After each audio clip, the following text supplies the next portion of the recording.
Assalamualaikum, salam sejahtera semua. Kita dah pun memulakan sesi live Facebook webinar kita pagi ini bagi anda yang telah pun bersama kami melalui Facebook KASA. Okey, sekarang ni apa yang boleh kita lakukan sama-sama untuk kita cakna kepada semua ahli masyarakat kalau kita nak kongsikan tentang topik yang kita nak bawakan pada pagi ini tentang Raya Lestari. Seronok kan cakap tentang raya ni, ramai yang dah balik kampung, ramai yang dah buat macam-macam persiapan. Jadi apa kata anda share dan juga like sesi webinar pagi ini di Facebook anda untuk sama-sama kita kongsikan manfaat berguna ini bersama dengan rakan-rakan, ahli keluarga dan juga seluruh rakyat Malaysia. Jadi bagi anda yang dah pun bersama dengan kami, apa kata anda boleh like dan kemudian share link ini di Facebook anda. Boleh hantar juga link ni sebenarnya di WhatsApp ataupun di Telegram untuk sama-sama ahli keluarga ataupun rakan-rakan yang mungkin menjadi orang kata kalau suami memandu, isteri duduk sebelah, boleh buka dekat Facebook tu, boleh dengar sama-sama apa pengisian yang nak dikongsikan tentang Raya Lestari pada pagi ini. Okey?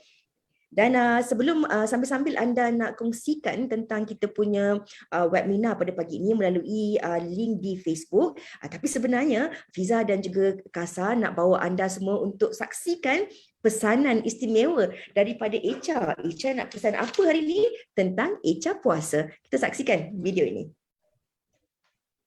Ramadan tiba, Ramadan tiba, Ramadan tiba, marhaban.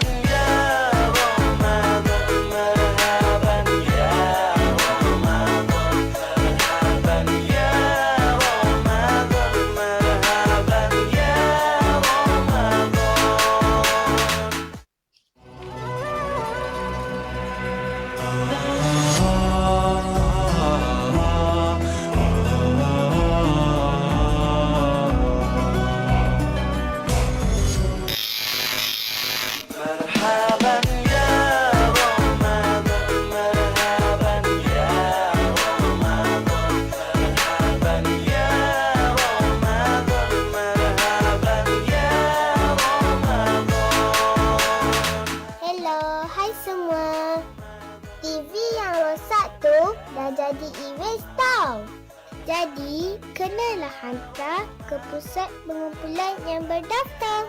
Awak tahu tak cara nak hantar e-waste tu? Meh, Ica ajar. Awak boleh layari laman sesawang e-waste.doe.gov.my atau turut aplikasi My E-Waste untuk tahu lokasi pusat pengumpulan berhampiran anda. Senang je kan? Ramadan tiba, marhaban ya Ramadan, marhaban ya Ramadan, marhaban ya Ramadan, marhaban ya Ramadan. Ramadan tiba, Ramadan tiba, Ramadan tiba, marhaban ya Ramadan. Selamat menunaikan ibadah puasa. E-waste di kita, bumi terpelihara.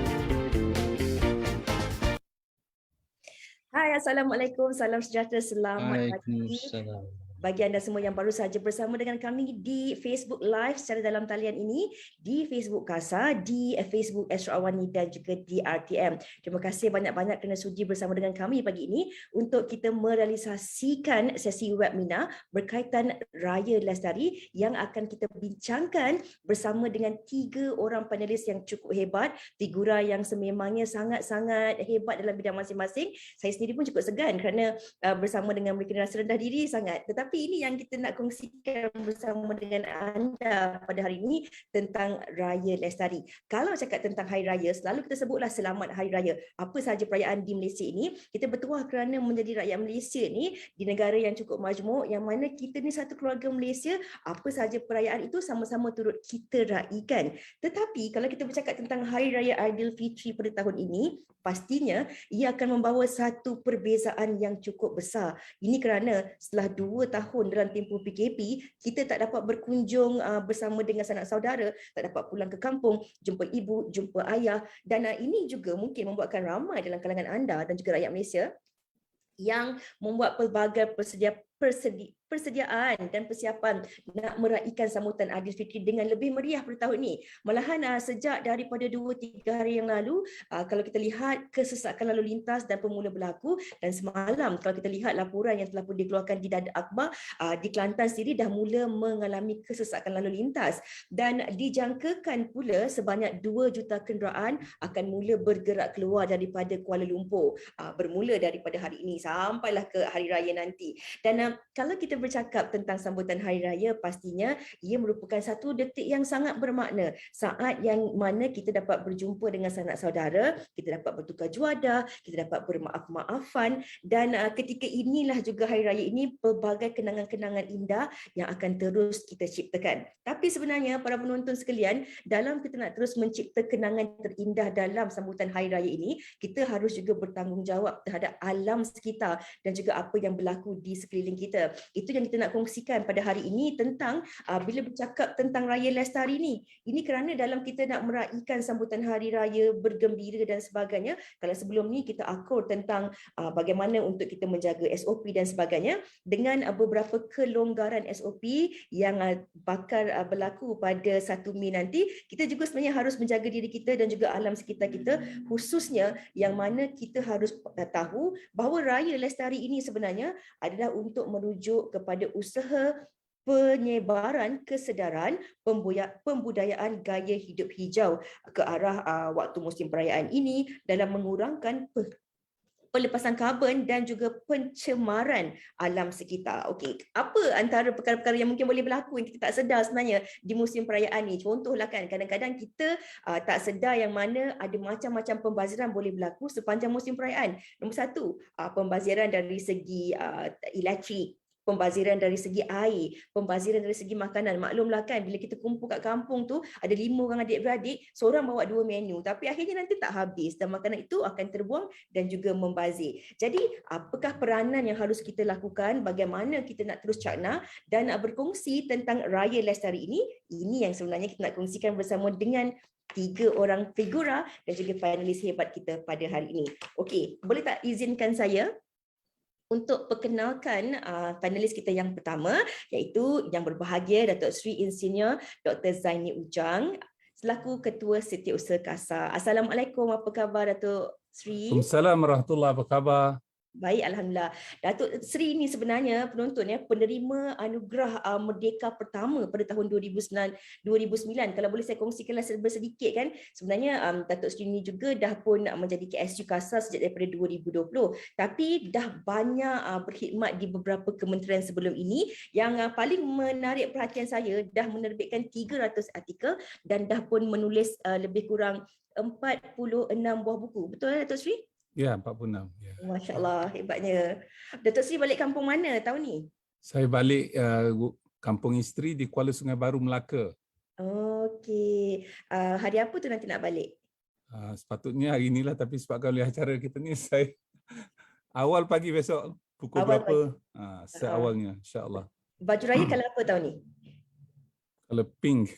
Colour pink. Kita nak tanya Tan Sri, adakah Tan Sri pun colour lebih kurang macam mana kan? Kalau Datuk Sri dah colour pink, Tan Sri colour apa pula?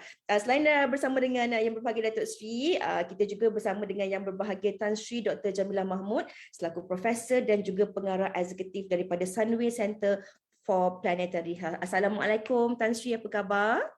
Waalaikumsalam. Terima kasih. Saya baru solat subuh di Mekah. Ya, terima kasih Tan Sri walaupun berada di Mekah tapi sudi meluangkan masa bersama-sama dengan kami pada pagi ini Tan Sri. Terima kasih. Dan kalau kita bercakap tentang Tan Sri ini, sememangnya Tan Sri ini, kalau saya sendiri di awal pembabituan saya dalam dunia media ni, Tan Sri antara idola yang cukup-cukup saya ingin untuk bersua muka, dan Alhamdulillah hari ini berkesempatan yang sememangnya ramai yang mengenali Tan Sri Jamilah selaku seorang yang sangat-sangat profesional dalam bidang perubatan yang sememangnya berpengalaman lebih dari 2 dekad untuk menguruskan pelbagai jenis krisis kesihatan, bencana dan juga konflik. Dan bercakap tentang pusat penyelidikan dan juga advokasi di Sunway University Malaysia ini yang ditubuhkan khusus untuk mengkaji hal-hal kesihatan planet. Betul ya Tan Sri? Yes, yes. Okay. Ya, betul. Banyak kita nak kongsikan juga bersama dengan Tan Sri. Tan Sri balik mana Tan Sri? Berapa hari dekat Mekah? Saya di Mekah hingga 1 Mei.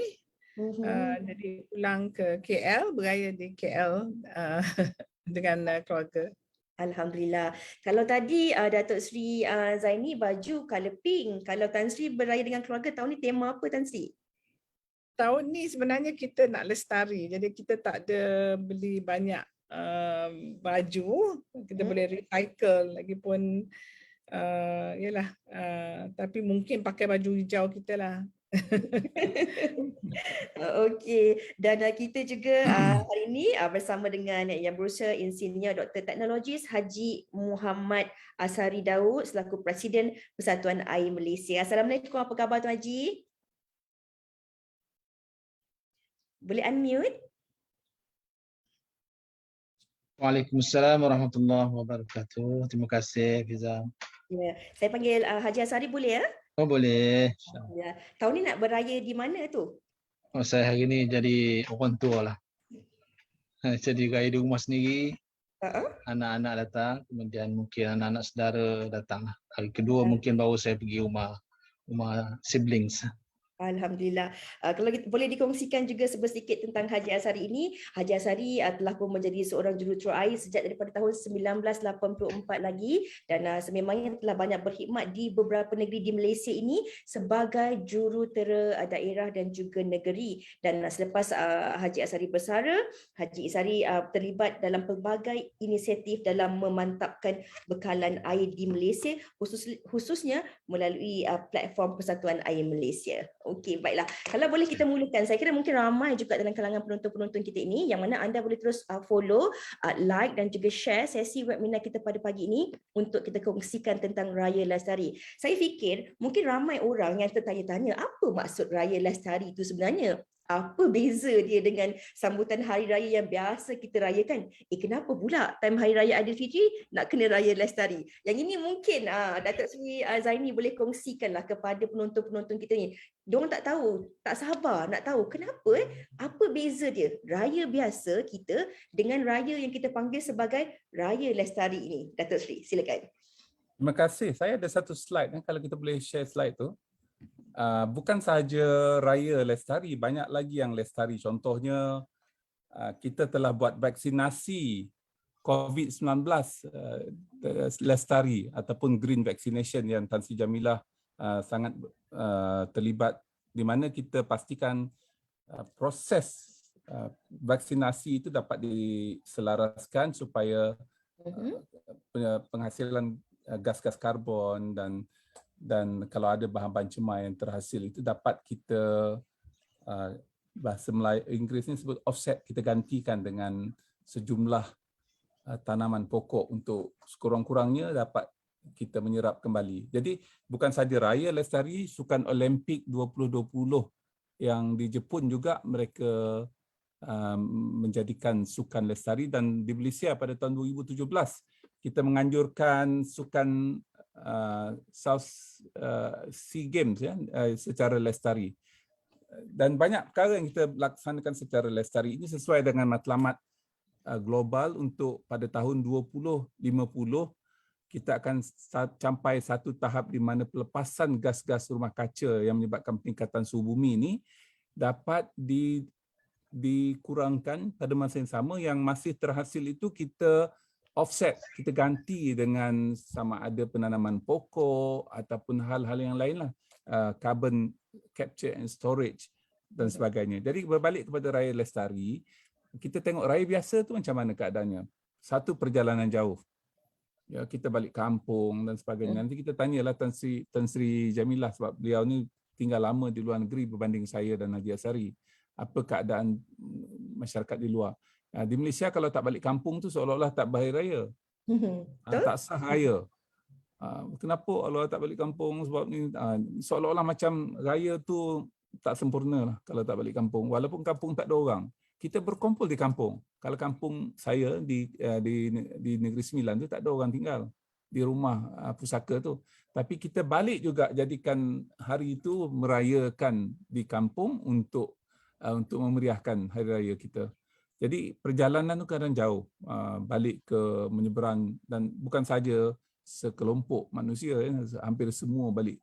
Mungkin orang yang macam Haji Asari ni sangat sukar didapatilah keadaan raya sekarang ni, berhari raya di rumah sendiri. Dan kita makan banyak dan akhirnya sisa makanan pun banyak. Ya, pada hari bulan puasa tahun ini, catatan awal daripada penghasilan sisa pepejal adalah yang paling tinggi sekali dalam sejarah. Tak tahu kenapa tahun ni sampah banyak di kawasan perumahan, khususnya di tempat-tempat yang biasanya taklah sebanyak sekarang. Ya, contohnya di Bazar Ramadan. Sisa plastik, kertas sebab orang membeli belah, kad raya menggunakan kertas, mercon, duit raya dan baju raya ni. Jamilah tadi sebut dia pakai baju raya yang lama. Saya sebenarnya walaupun baju pink tapi baju lama. Ya, bukan baju baru. Saya recycle balik. Cuma color tu gunakan. Jadi Raya Lestari ni menggabungkan di antara Raya Rendah Karbon dan Raya Hijau. Raya rendah karbon ni kurangkan, kita menjimatkan tenaga, kita kalau boleh menggunakan teknologi rendah karbon. Contohnya lah, kalaulah kita nak berhari raya tu, kita janganlah satu kereta tu 2 orang. Kalau boleh kita pool satu kereta nak pergi rumah maklum kita 3 kilometer daripada tempat itu. Ya, jadi secara tak langsung per capita penghasilan karbonnya lebih rendah lagi. Penghasilan karbon ni terhasil melalui pembakaran petrol dan diesel. Begitu juga dengan Raya Hijau. Raya Hijau ni kalau boleh saya sebutkan, ialah kita nak offset apa yang telah kita hasilkan, khususnya penghasilan gas-gas rumah kaca ataupun yang biasa kita sebut penghasilan penghasilan karbon. Ya, jadi contohnya kalaulah saya berhari raya, jadi saya akan kira berapa penghasilan karbon. Biasanya saya akan pulang daripada berhari raya itu, saya akan tanam satu pokok. Jadi that is offsetting. Dosa saya menghasilkan gas-gas rumah kaca untuk pergi ke sesuatu tempat, saya offset dengan penanaman sebatang pokok. Ya, ini I'm talking about the family lah. Ya, makanan rendah karbon tu maknanya makanan yang kita dapati di sekeliling kita. Tan Sri Jamilah dia ada kebun, jadi dia makan daripada kebun dia. Jadi tak adalah kita, bukan tak boleh, tapi kalaulah kita beli anggur daripada Australia contohnya, anggur tu nak sampai ke kita tu menghasilkan banyak gas-gas rumah kaca, ya, nak dieksport ke Malaysia. Dan begitu juga dengan hadiah. Instead of kita bagi duit raya, mungkin kita cari yang lain-lain lah. Kita beli bunga ke, kita bagi pokok ke. Dan ini akan menjadikan apa yang saya sebut sebagai gaya hidup ataupun Raya Lestari. Satu cara hidup di mana kita menggunakan sumber dan teknologi dan institusi itu perayaan contohnya yang selari dengan keperluan semasa dan akan datang dari segi alam sekitar dan sosioekonomi. Ya, kalaulah kita terus menggunakan bahan api tanpa berhati-hati dan berhemat, akhirnya peningkatan suhu bumi akan lebih ketara. Akhirnya lebih banyak lagi bencana alam yang berlaku. Hujan lebih lebat berlaku, lebih banyak banjir berlaku. Pinggiran pantai akan lebih banyak terakis. Ini adalah kesan-kesan daripada cara hidup bukan lestari. Jadi kita marah, kenapa hujan lebih lebat? Kita marah pula. Ya. Jadi kajian dan laporan terkini oleh Intergovernmental Panel on Climate Change, IPCC, sebuah agensi yang ditubuhkan bersama dengan United Nations UNFCCC Framework Convention on Climate Change, telah memaklumkan kepada kita bahawa peningkatan suhu bumi disebabkan oleh aktiviti manusia, bukannya secara tabii. Memang gas-gas karbon itu dihasilkan secara tabii juga, contohnya macam gunung berapi. Pernafasan kita menghasilkan karbon dioksida contohnya. Tetapi itu sangat kecil berbanding dengan pelepasan gas-gas rumah kaca, khususnya karbon dioksida, metan dan yang lain-lain daripada proses-proses yang berkaitan dengan proses pengangkutan, penghasil tenaga, perindustrian, pertanian dan seumpamanya. Ya, Dan matlamatnya ialah jangan sampai kualiti dan keseimbangan alam sekitar ini terjejas. Ini nanti tanya Tan Sri Jamilah sebab planetary health. The end resultnya ialah kesihatan bumi. Bumi ni sedang sakit sekarang ni.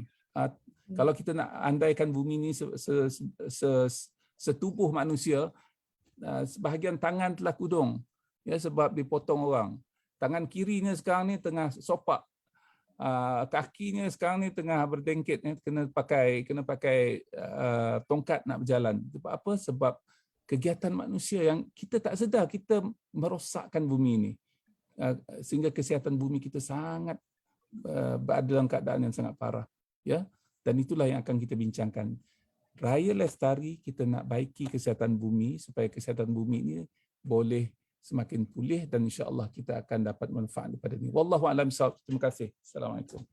Terima kasih Datuk Sri Zani di atas perkongsian yang saya kira sebagai pembuka tirai pembincangan kita ini yang banyak sebenarnya memberi manfaat. Sebenarnya secara kita tak sedar, kita sebenarnya boleh lakukan cara untuk kita raya lestari, raya hijau ni. Contohnya kalau kita balik kampung tu, kita ambil makanan-makanan yang ada di kebun mak kita contohnya kan. Kita petik cili, kita mungkin petik kangkung, kita boleh guna pakai apa yang ada di sekeliling kita. Dan apa yang paling menarik perhatian saya, yang bila kita nak buat offset tu, apa yang kita boleh lakukan bila balik tu, Datuk Sri Zani akan tanam pokok. Kita boleh hadiahkan juga kan ibu bapa, ahli keluarga kita pokok. Kadang-kadang orang bagi duit raya. Duit raya tu kita boleh guna digital juga sekarang ni kan. Dan antara lain yang kita boleh lakukan ataupun kita boleh berikan ahli keluarga kita sebagai buah tangan ni, kita boleh gantikan pokok tu juga sebagai buah tangan. Kadang-kadang kita nak belikan sesuatu kan untuk ahli keluarga kita boleh gantikan dengan pokok. Ini kita boleh mungkin satu keluarga satu pokok setiap hari raya ni. Ini kita boleh guna pakai selepas ini mungkin.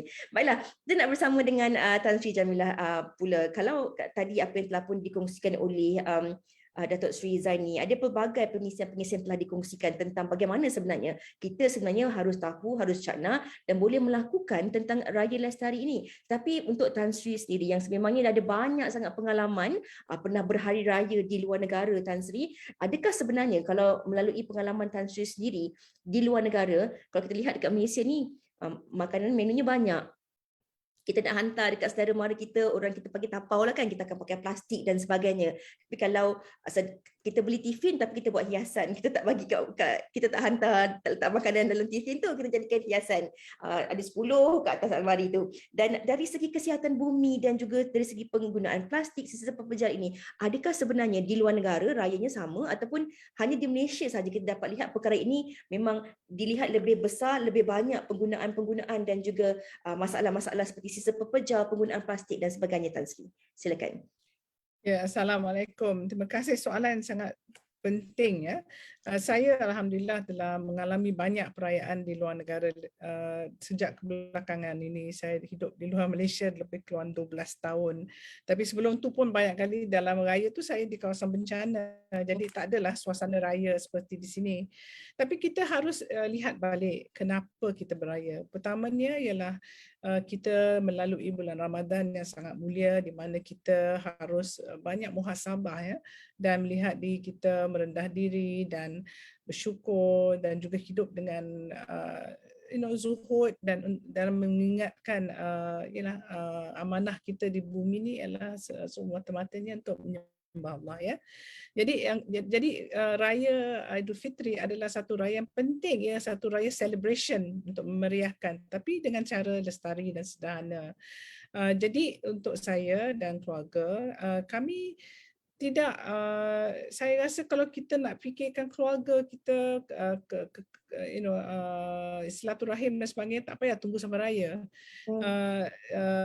Saya bagi contoh suami saya semasa arwah ibunya masih ada, almost tiap-tiap hujung minggu ataupun kadang-kadang lepas kerja dia drive balik kampung, sanggup makan dengan ibu dia, lepas subuh dia drive balik kerja.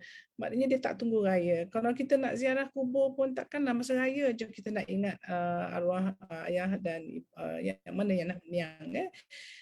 Dan satu lagi ialah bunga ya. Saya suka bunga tapi saya rasa memberi bunga potong ni satu perkara yang tidak baik untuk planet kita. Kerana untuk menanam bunga-bunga ni menggunakan banyak fertilizer dan sebagainya yang merosakkan bumi, dan bunga tu layu, baik bagi pokok. Saya sekarang bagi sayur sebab kita tanam sayur banyak kat rumah kan.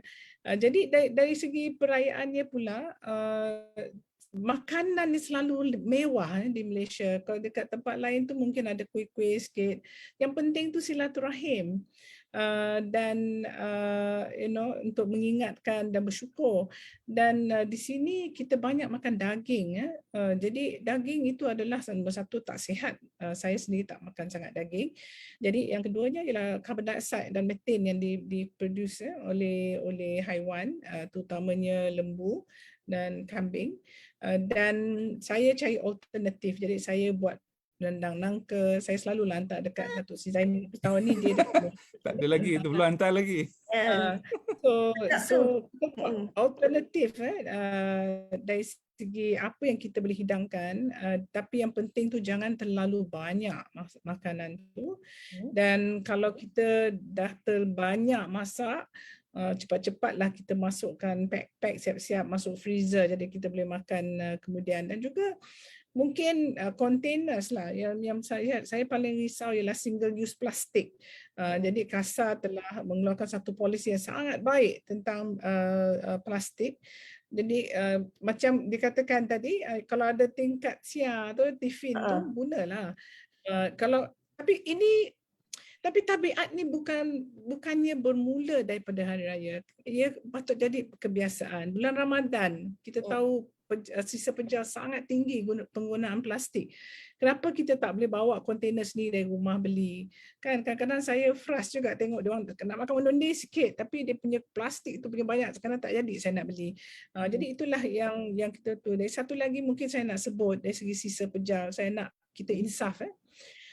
Di Malaysia, jumlah sisa makanan yang ke landfill, bukan saja duduk di sana dia mengeluarkan methane. Jumlah yang kita membazir daripada makanan yang sampai ke landfill yang dibuang, 45% masih boleh dimakan. Ia boleh memberi makanan kepada 3 juta orang 3 kali sehari.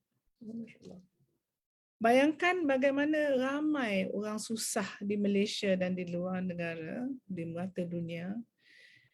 Kalau kita shopping tu, fikir baik-baik. Kalau kita buang, maknanya saya rasa berdosa sebab makanan tu boleh digunakan untuk orang lain. Itu satu peringatan untuk kita semua. Okay. Dan kalau apa yang Datuk Sri katakan ni, Tan Sri katakan ni memang sangat mengejutkan lah. Kalau kita lihat sisa makanan yang kita lakukan, 45% lagi masih boleh dimakan, yang mana dia boleh memberi makan kepada 3 juta orang sebanyak 3 kali sehari. Ini saya rasa peringatan untuk diri saya jugalah dan anda penonton-penonton. Jadi sempat lagi ni kalau kita nak buat planning, perancangan awal, menu apa yang kita nak masak kan, Tan Sri kan, berapa orang ahli keluarga, berapa ramai yang nak balik. Sekarang ni mudah, kita ada WhatsApp group, jadi kita boleh tanya ahli keluarga berapa orang yang nak balik. Jadi kita boleh rancang sebenarnya menu pagi, petang ataupun malam supaya kita tak elakkan pembaziran. Dan kadang-kadang kita nak hantar musim raya ni, kadang-kadang ada setengah orang, kalau saya duduk Kelang ni, orang Jawa panggil monjong, tidak nak hantar makanan kat rumah jiran-jiran kan. Jadi kadang-kadang kita nak monjong tu pun kita kena tengok juga orang tu rumah dia ada berapa ramai dalam tu kan, supaya tidak jadi pula kita hantar makanan dekat orang lain, terjadi juga pembaziran di situ. Dan bercakap tentang bunga, saya sangat suka tentang apa yang Tan Sri katakan tentang bunga tu. Ada juga pepatah Inggeris yang mengatakan, if you love a flower, don't pick it up, because if you pick it up, it dies and it ceases to be what you love.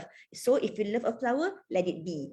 Jadi kalau kita suka bunga tu, betul tak Tan Sri? Kita biarlah bunga tu, tak payahlah kita potong ataupun beli yang dah siap. Saya sendiri pun kurang suka diberi bunga ataupun membeli bunga, sebab saya pun lebih sukakan pokok. Tapi kalau makanan macam saya tu lagi sukalah sebenarnya. Okey, dan ini saya kira mungkin sama-sama ya penonton kita boleh kongsikan bersama dengan ahli keluarga kita, sebab kadang-kadang betul juga kita tak sedar kita beli bunga tu yang dah disiap dipotong, kemudian akhirnya bunga tu akan layu dan kita akan buang.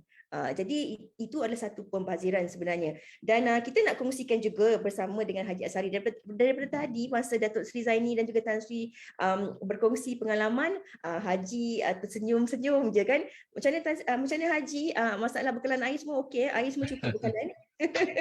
Biasa mencabar. Biasa mencabar. Okey, kalau kita bercakap tentang sambutan Aidilfitri ini yang paling ditakutilah oleh ramai dalam kalangan rakyat Malaysia. Takut-takut bila balik kampung nanti dah ramai-ramai kat dalam satu rumah tu, tiba-tiba bekalan air tak ada.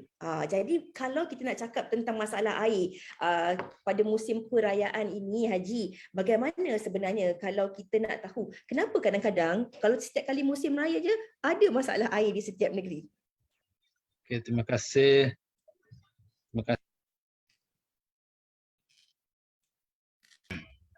Terima kasih Fiza. Assalamualaikum warahmatullahi wabarakatuh. Tuk Sri, Tan Sri, viewers sekalian.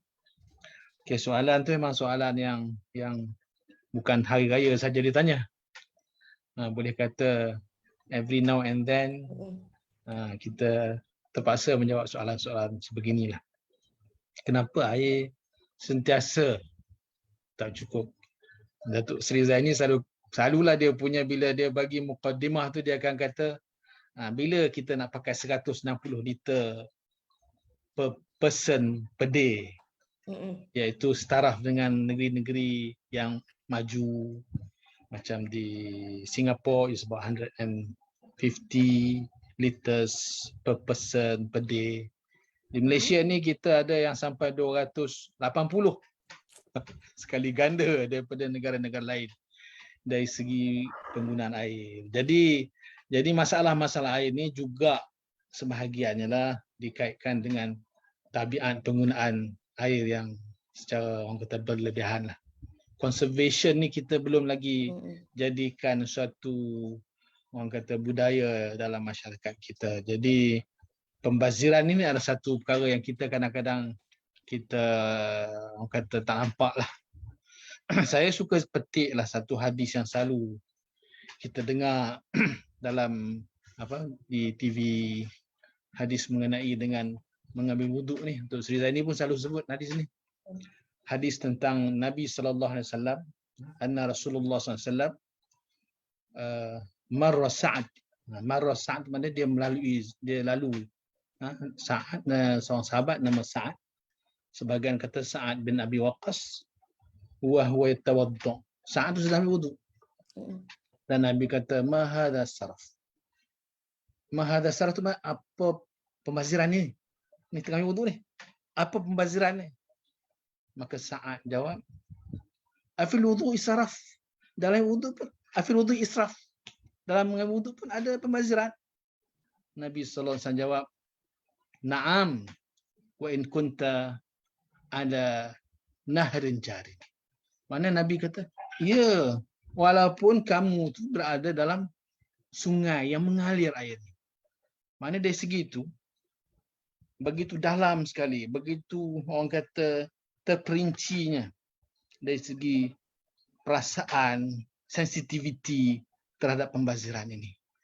Dan pembaziran ini sebenarnya satu subjek yang penting kalau kita belajar lean management. Lean management, pembaziran ini dia memang very important.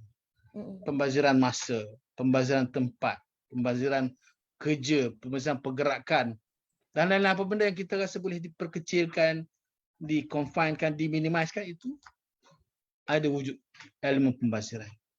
Jadi penggunaan air secara berlebihan ini kadang-kadang menyusahkan kita, menyulitkan kita sendiri. Di sampinglah sistem kita pun agak berusia, paip pecah, kadang-kadang berlaku tiap-tiap hari.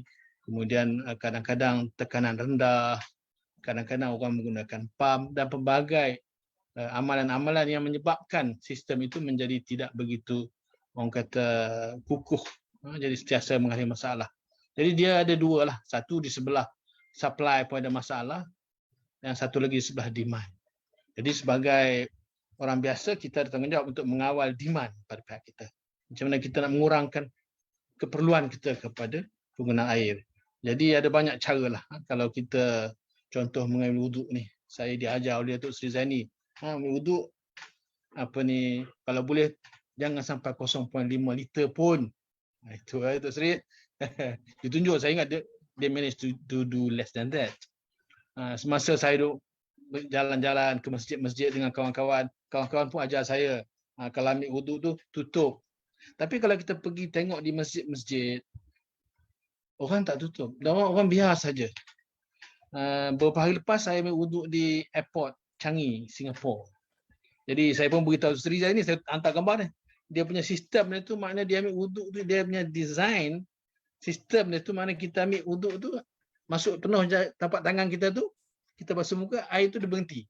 Dia tak ada lebih kurangnya. Kadang kita tekan, kita letak tangan, kita ambil air, kita tarik, dia keluar lagi. Jadi dia tak balance. Jadi perkara-perkara detail seperti ini diperincikan oleh orang yang ambil semangat hadis Nabi SAW tadi ni. Benda yang sekecil itu pun Nabi pandang sebagai benda yang besar. Jadi saya rasa elemen pembaziran, elemen penggunaan secara banjir ini menjadi juga mempengaruhi dari segi kenapa air kadang-kadang bermasalah. Dan pada musim perayaan, masalah dia menjadi lebih ketara sebab kita ada ramai orang yang balik ke kampung, yang menjadi tradisi kita balik kampung. Saya pun selalu juga balik kampung. Jadi cuma sekarang dah jadi orang tua ni, saya jadi kampung lah. Jadi jadi saya rasa perkara-perkara ini dia adalah saling berkait, demand dan supply. So apabila orang ramai datang balik kampung, saya difahamkan kalau Kelantan tu is going to be something like 500,000 orang balik. Sedangkan kawasan yang kereta. kereta. Oh my god.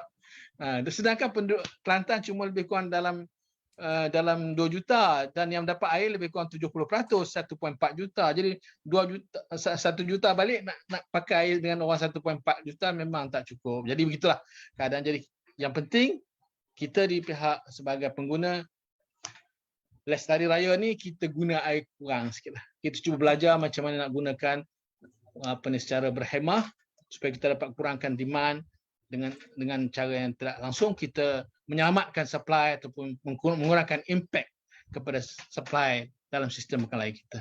Itu jawapan saya. Boleh saya tambah saya tambah sikit.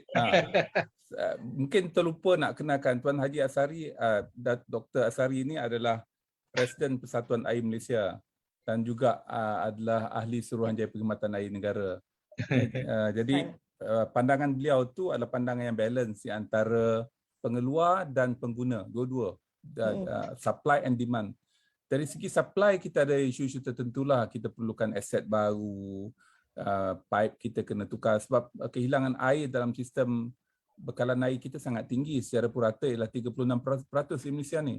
Khususnya di negeri-negeri yang disebutkan oleh Tuan Haji Asari tadi, di Perlis, di Kedah, di Kelantan, di Pahang. Ini lebih daripada 45% kehilangan air.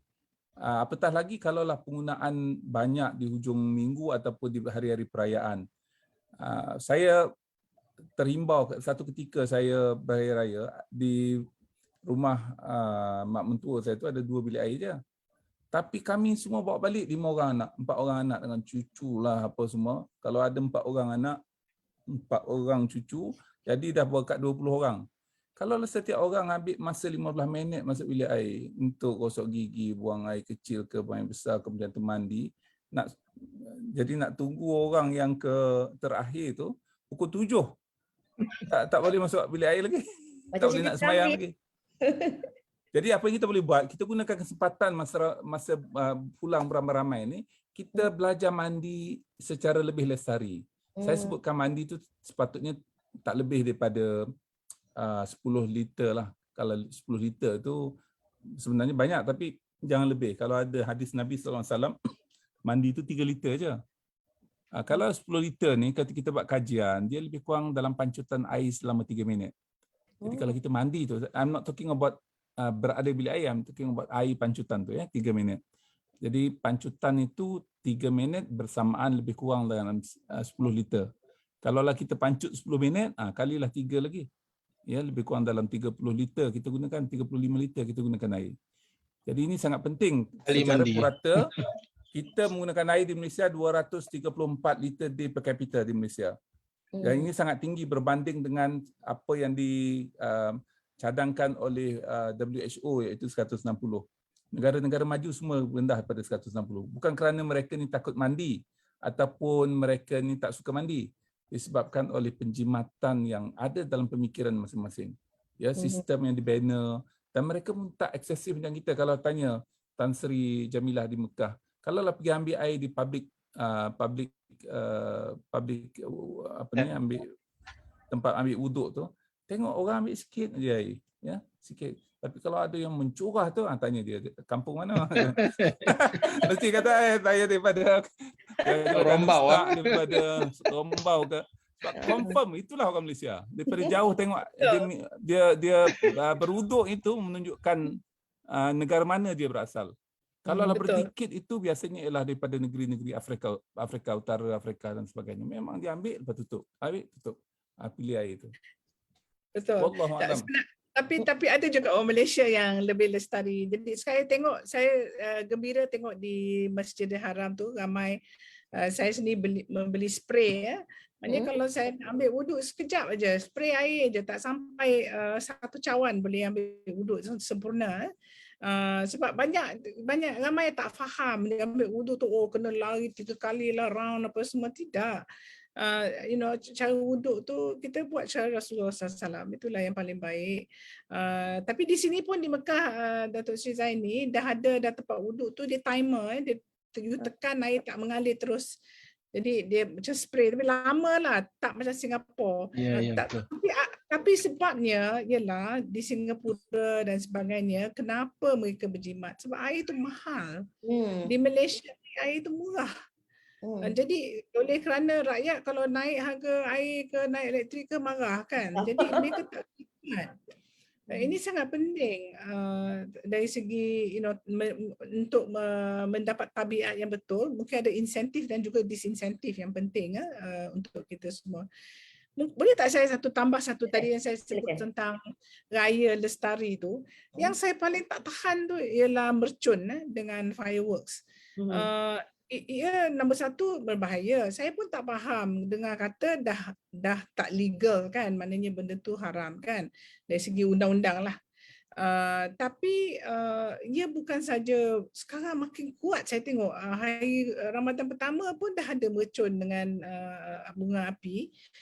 Ia juga mencemarkan udara dengan sangat tidak baik ya, kerana ia boleh merosakkan ozon dan sebagainya dari segi long term. Jadi saya rasa ini satu perkara yang saya harap kerajaan akan mengambil lebih serius enforcement. Jadi ini juga satu benda yang saya rasa tak lestari langsung untuk beraya dengan mercun. Apa tradition ni, tak pernah saya tengok agama kita ada menggunakan mercun dan bunga api ya. Jadi ini semua saya rasa kita kena fikir baliklah. Kelestarian tu bukan saja bukan ialah tabiat kita sendiri, kerana kita hidup dalam zaman antroposin di mana manusia yang menyebabkan kebaikan ataupun keburukan di planet kita ini sekarang. Jadi saya nak tambah satu ialah tentang kajian yang sangat jelas sekarang di mana perubahan iklim adalah penyebab utama untuk mencetuskan pandemik, dan kita akan mendapat lebih banyak pandemik di masa depan dengan virus-virus yang mungkin kita tak ketahui lagi oleh kerana manusia telah mencemarkan bumi ini, telah merosakkan alam sekitar dan ini akan mewujudkan banyak penyakit-penyakit di kalangan kita. Fiza, saya nak tambah juga sikit lah Fiza. Silakan.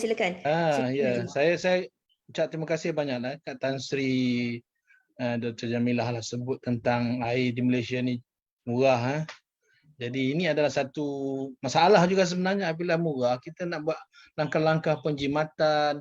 Kadang-kadang kita punya air itu murah sedemikian sehingga kalau kita baiki itu kita rugi. Baik dia pecah tu lagi. Jadi kalau baiki itu rugi. Air yang dijimat tu tak ada banyak mana dari sini nilainya. Jadi sebab itu terima kasih bangkitkan perkainan juga Zaini sebut dari segi aset-aset ni. Perkara ni memanglah realiti kita, dan kita nak beritahulah dalam Lestari Raya ni bahawa kita sebenarnya memang berhadapan dengan aset yang agak uzur dan harga yang terlampau murah menyebabkan kita langkah-langkah melestarikan bekalan air menjadi satu perkara yang suka. Terima kasihlah bangkit perkara-perkara yang saya rasa amat penting bagi kami dalam industri air ini. Ya, Fiza?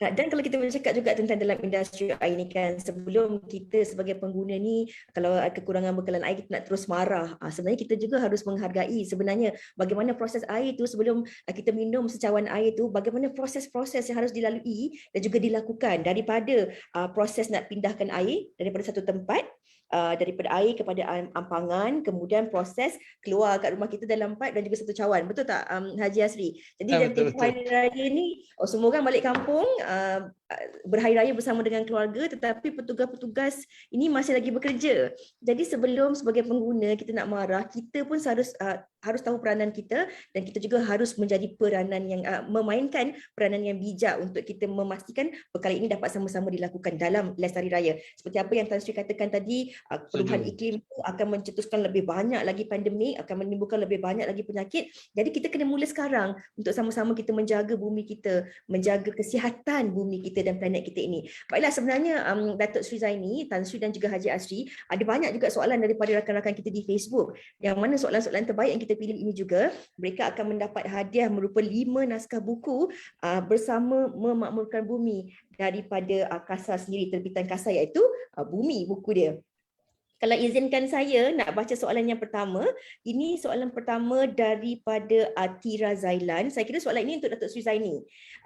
Katanya Datuk Sri, Atira tanya, bagaimana Datuk Sri kita nak buat pengiraan offset bagi penanaman pokok? Macam mana Datuk Sri kongsikan tadi tu? Kalau dia ada kalkulatornya. Kita boleh gunakan kalkulator yang ada dalam internet. Ya, saya carbon calculation, carbon footprint ke carbon calculator ke ataupun GHG calculator sebanyak, dan kita boleh tahu biasanya dia akan tanya apa jenis kereta kita, berapa ramai orang dalam kereta, berapa jauh perjalanan, apa jenis bahan api yang kita gunakan, ya.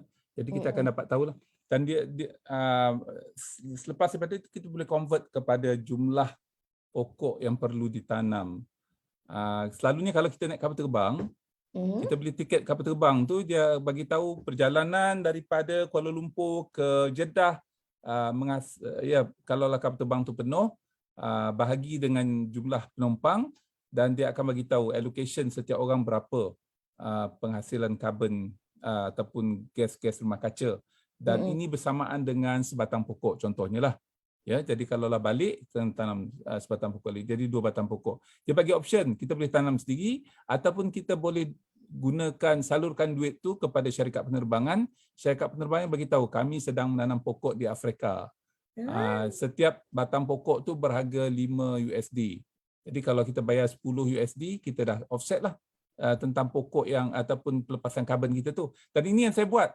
Bukan saya saja buat. Itulah green vaksinasi untuk COVID-19 kita, saya dengan Tan Sri Jamilah sangat teruja lah, sebab the only country in the world yang buat benda ni, ya. Dan kita sedar perkara ni walaupun nampak tak penting. Kami dah kira dah untuk makluman Tan Sri Jamilah sehingga tahun lepas, tapi booster ni kita belum kira lagi. Kita hanya kira yang 2 kali tu, dan ada paper yang kita akan bawa ke kabinet lah untuk maklum pada kabinet berapa jumlah pokok yang akan kita tanam sehubungan dengan itu. Jadi secara tak langsung masing-masing akan berkira-kira. Saya nak pergi rumah makcik saya 40 km ni. Kalau kita nak pergi rumah makcik tu, janganlah pergi rumah makcik tu aja, singgah rumah sepanjang perjalanan tu. Supaya janganlah kita berulang-alik. Petang ni pergi rumah makcik, balik ke rumah semayang, ke rumah makcik tu dia punya anak ramai, jadi susah nak pergi beli air contohnya lah. Ya. Balik ke rumah kita kan, petang kan pergi Pulau Mak Maklong. Mak Maklong kat mana? 3 km daripada rumah kita, yang selari perjalanan ke rumah makcik. Jadi kita mula merancang, dan pemikiran kita bagaimana saya nak mengurangkan kerosakan alam sekitar. Barulah kita bila berlaku hujan lebat, janganlah marah hujan lebat pula, jangan marah Tuhan, ya. Marah diri kita. Sebab tu saya sering ingatkan, kenapa orang tanya, selalunya pemberita lah tanya, Datuk Zaini, apakah sebabnya hujan lebat yang sehingga menyebabkan banjir kilat? Banjir kilat tu pula 30 minit je. Ya? Saya pun bagi tahulah, ikut data kita, hujan lebat ni luar kebiasaan. Dalam masa sejam, 120 mm. 120 mm ni hujan 10 tahun kat Mekah. Ya. kita hujan sejam yang 3 hari lepas ni di 3 kawasan di Kuala Lumpur. Dan orang bertanya apa yang kita buat. Memanglah tak semudah yang kita sebut. Bukan boleh kita hujan tu petang tu kita gali longkang, besarkan longkang. Nak gali longkang ni pun kosnya sangat tinggi. Ya, nak buat pengambilan tanah, orang tak setuju ambil tanah tu. Kita bagi je 300,000 tak nak, saya nak 500,000 bawa ke mahkamah, injunction, tak boleh buat kerja 3 tahun tempat tu. Ini perkara yang saya sedang hadapilah. Termasuklah di kawasan-kawasan yang kerap banjir. Bila kita nak buat hal-hal yang berkaitan dengan tempatan banjir, penduduk tu sendiri tak setuju. Lepas tu belum lagi ada pembuangan sisa-sisa sampah dalam yang longkang sampah, dan sebagainya. botol plastik, apalah semua. Dalam longkang tu lain cerita lain tu. Silakan. Dr. Sri, mungkin penting kita share dari segi carbon offsetting ni, ada banyak app sekarang dalam telefon. Saya gunakan satu app yang disebutkan Capture, CAPTURE, di mana saya akan catatkan perjalanan dan juga apa yang saya makan juga, ya. That means kalau saya tak kalau makan sayur lebih ke apa semua, your carbon punya footprint sangat rendah. Jadi saya tahu tiap-tiap bulan sama ada carbon utilization saya melebihi ataupun kurang daripada apa yang patut saya gunakan. Kalau lebih, dia akan terus beritahu berapa lebih dan apa yang perlu dibuat. Jadi mudah. App itu free. Saya bukan advertise sebab ada share, tapi sebab saya lihat app tu sangat mudah digunakan, dan saya rasa ini kalau kita boleh start daripada kanak-kanak lagi, kita ajar dia macam mana nak guna aplikasi seperti ini, kita akan menanam sifat lebih prihatin dan lebih lestari lah masa mereka dewasa. Miza, silakan. Saya tadi sebab pembicara yang lain semua cakap pasal pokok, tanam pokok. Fiza pun cakap pokok. Saya pun nak cakap pasal pokok jugalah. Silakan Haji. Jadi kita tahu di Selangor ni, di Kuala Lumpur, nak cari tempat untuk tanam kadang-kadang susah dan sebagainya. Of course kita boleh buat secara hidroponik dan sebagainya. Tapi saya di bawah kepimpinan Datuk Seri Zaini jugalah, kita buat Friends of River Malaysia. Jadi di mana kita menggunakan kawasan-kawasan reserve sungai itu untuk menanam pokok. Jadi bagi orang yang mencari-cari kat mana nak tanam pokok ni, tu sendiri kata tanam pokok nak tanam kat mana ada tanah nak tanam kat rumah saya ni. Carilah Friends of River, supaya bila kita pergi kat Friends of River, dia akan ada banyak tempat untuk kita tanam. Kita akan allocate tempat yang tanam dan kita boleh bertanam, boleh bercucuk tanam, boleh juga kalau nak tanam sayur pun boleh. Jadi semua ni kilometer. Itu sendiri bila alif tentang banyak mana laluan tu. Sila tu sih. Ya, kita ada projek Denai Sungai Kebangsaan. Denai Sungai ni mungkin orang tanya Denai ni, saya tak pernah dengar perkataan Denai. Kita cakap Inggeris lah. River Trails, ya, National River Trails. Kita menjangkakan pada tahun 2030 kita ada 10,000 kilometer connected river trails. Sekarang ni kita ada lebih daripada 1,000 lah. Walaupun ada tapi tak connected. Jadi kita nak connectkan. Ini secara tak langsung akan mendekatkan masyarakat kepada sungai. Dan tahulah keadaan sungai kita ni, yang di mana kita mengambil dijadikan sebagai sumber minuman. Contohnya sekarang ni kita tinggal kat Bangi. Tanya orang Bangi, air untuk disalurkan ke penduduk Bangi daripada mana dapatnya? Jadi kita kena tanya, dan kita kena bertanggungjawab kepada sumber sungai kita tu. Sebab ini tanggungjawab kita. Ya, jadi kita kena tahu. Secara tak langsung, bila kita buat denai sungai ni, kita buat denai sungai di mana kita dapat air. Jadi kita selalu pergi ke sungai, turun. Apa nak buat kat sungai tu? Selain daripada kita bersihkan denai, kita tanam pokok, kita tanam sayur, kita tanam, saya tak tahu lah apa, banyak limau ni, saya fikir 50% daripada limau yang dibekalkan Lembah Kelang ni ialah daripada sungai denai yang kami bina tu. Limau nipis ke limau kasturi? Saya tak tahulah limau lah. Pisang Macam-macam banyak. species. Jenis pokok pun penting. Ya. Tak semua pokok yang mengeluarkan karbon dengan tinggi. Ya. Dan juga kalau kita tanam pokok tu tak boleh tanam je, kita kena jaga. Jaga. Jadi ada juga banyak program untuk menanam semula bakau. Sebab pokok bakau ni dia menyerap karbon dengan sangat baik. Tapi dia fussy ya. Kalau kita tanam dia kena betul-betul jaga. Saya tertarik banyak persatuan Malaysian Nature Society dan sebagainya, My Mangrove Malaysia, mereka ada program yang baik. Jadi saya pernah juga menanam bakau. Bukan main susah nak tanam bakau tu. Saya ingat senang tapi sangat susah. Dan ada program saya difahamkan, saya nak visit nanti bulan Jun di Perak, di mana bukan saja mereka menanam semula bakau, tapi ini program yang diuruskan oleh wanita sebagai satu program livelihood, dan mereka menjaga bakau tu dan success rate-nya sangat tinggi. Jadi jenis tanaman sangat penting dan juga penjagaan tanaman itu penting, sebab tak guna kita tanam, kita biar dia sia-sia, dia mati dan kita membuat problem juga. Tapi mungkin satu tip dari saya sendiri, di rumah kita ada satu filosofi atau kita satu tabiat di mana kita kata bahan-bahan organik tidak akan keluar daripada rumah. Maknanya sisa makanan, daun-daun yang jatuh dan sebagainya, kita buat kompos. Dan mana yang makanan yang lebih, kalau kita tak makan, kita ada itik, kita bagi itik, dan kita tanam sayur banyak ya. Jadi untuk mereka yang tak ada kawasan rumah untuk membuat demikian, mungkin boleh mula-mula separate waste kita. Maknanya yang sisa yang boleh recycle dan sebagainya, mana boleh reuse ya, dan kita boleh bawa, kita mesti mula di negara ini mempunyai banyak tempat di mana orang boleh bawa organic material untuk composting. Jadi kalau dalam kawasan perumahan, kita boleh mulakan satu projek kawasan perumahan di mana kita boleh buat composting, kita boleh share kompos tu.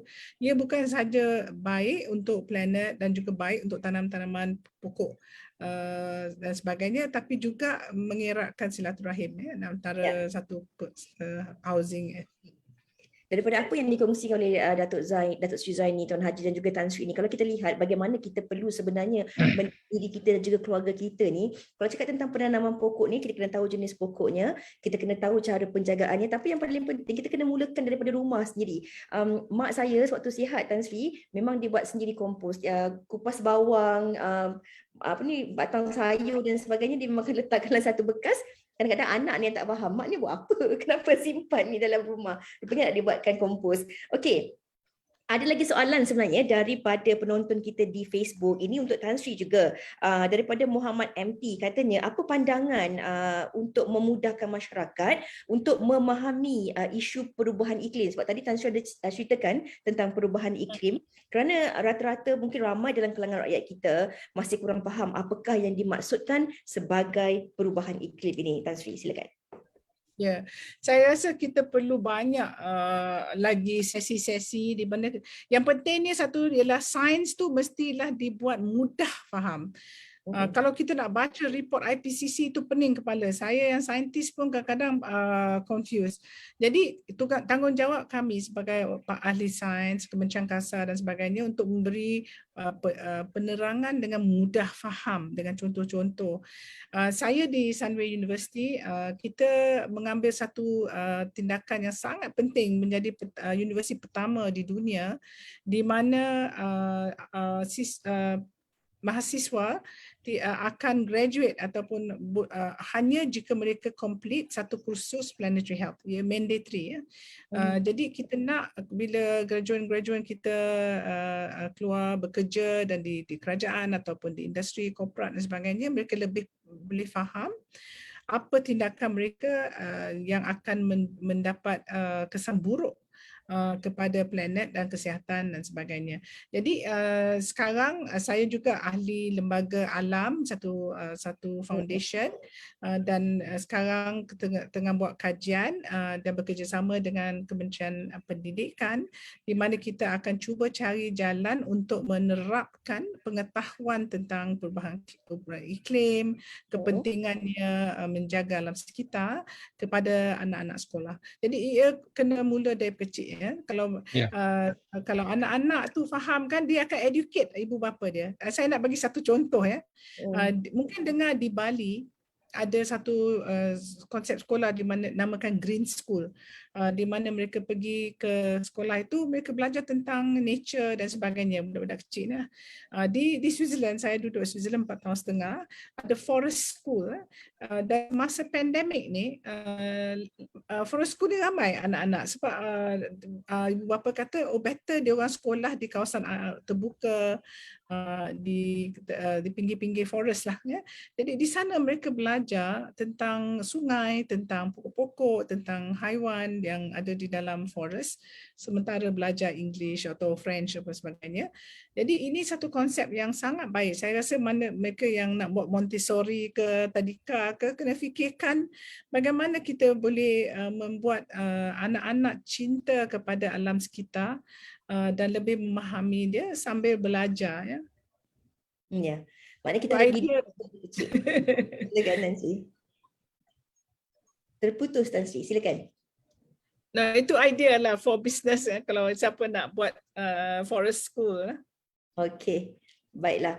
Dan saya kira itu juga menjawab soalan Encik Muhammad tadi. Dalam tempoh masa 20 minit ni kita ada banyak lagi soalan yang ditanyakan oleh penonton-penonton kita di Facebook. Ini daripada Indonesia soalan ini, dari Dian Kontambun dari Universitas Sam Ratulangi. Okey, katanya mengingat konsekuensi aktivitas ini, pergerakan sektor pembangunan tanpa diimbangi dengan kualiti perizinan yang mutu hingga pada akhir kerosakan alam termasuk banjir, climate change dan juga longsor boleh terjadi. Jadi bagaimana langkah strategi dari Kementerian Alam Sekitar dan juga Air secara integrasi dari seluruh stakeholder terkait dalam menyusun pemetaan rencana tata ruang wilayah berbasis Green City serta pembudayaan masyarakat dalam melestarikan lingkungan dengan menaik taraf kehidupan yang ada. Saya kira ini Datuk Sri Zaini lah. Ini soalan yang saya kena tulis satu buku lah untuk jawab soalan ni. Tapi yang penting saya nak sebutkan 3 perkara. Kita telah melihat bahawa isu alam sekitar ini harus dilihat dari segi planetary perspektif. Sebab itulah dalam slide saya tadi saya sebut tentang planetary health di tengah-tengah tu. Sebab kita tak boleh melihat alam sekitar ni daripada perspektif yang terpisah-pisah. Sebelum ni, saya kata sebelum ni maknanya 10 tahun dulu, kalaulah kita berbincang tentang pencemaran udara dan pencemaran air. Isu tentang pencemaran ya, pollution. Pencemaran air itu spesies lain orangnya. Pakar-pakarnya lain. Terminologinya lain. Spesies manusia yang buat pencemaran udara ni pun lain. Jadi dia jarang berjumpa tu. Kalaulah di persidangan-persidangan mereka ada persidangan sendiri dan sebagainya. Disebabkan oleh kefahaman masing-masing bahawa mereka harus go deeper and deeper into the subjects. Jadi apabila kita melihat dari segi perspektif planetary, kita melihat kesihatan bumi, kita melihat manusia. Saya buat analogi tadi, bumi ini sebagai seorang manusia, kita tak boleh melihat manusia di segi tangannya saja. Ya, sebab saya specialize tentang tangan, saya cerita pasal tangannya, saya tak kira pasal kaki orang tu, tangan kiri pun saya tak tahu. Saya tengok tangan kanan orang ni saja. So that was the perspective in the past. Bila kita perkenalkan planetary health lebih kurang 10 tahun dulu, yang rakan-rakan saya daripada Stockholm Resilience Institute mulakan pemikiran sedemikian, baru kita melihat sebenarnya okey, tak apa, saya expert dalam bidang tangan bumi, tapi saya juga kena tahu tentang anggota lain. Jadi barulah akhirnya apa sahaja yang berlaku dia interconnected. Saya bagi contoh tadi, Dr. Asari sebut tentang air dan Fiza juga menyebut tentang air pada permulaan. walaupun kita menggunakan air, pakar dalam bidang air, syarikat air, tetapi setiap titik air yang sampai ke rumah kita itu ada kaitannya dengan perubahan iklim. Ada kaitannya dengan pelepasan gas-gas rumah kaca. Disebabkan oleh apa? Sebab untuk kita membekalkan air tersebut, kita terpaksa gunakan tenaga elektrik. Tenaga elektrik kita ni dari mana? Sebahagian besar, lebih daripada 70% di Malaysia daripada pembakaran ataupun penjanaan menerusi fossil fuel plants, sama ada arang batu ataupun gas. Semakin banyak air yang kita guna, semakin banyak gas yang terpaksa gas rumah kaca terpaksa kita hasilkan, disebabkan oleh nak sampai ke rumah kita. Sebab itulah apabila orang tanya saya, kenapalah water conservation ni menjadi agenda hidup saya? Sebab saya kata, when we talk about water conservation, you are talking about reducing or conserving energy. Ini minta maaf cakap orang putih sikit. Pagi ni dia semangat. Dia berkait. Kalau dulu, orang yang bekerja tentang macam Haji Asari ni tak fikir pasal tenaga. Ya? Dia tak fikir pasal dululah Haji Asari, 10 tahun dulu. Ya?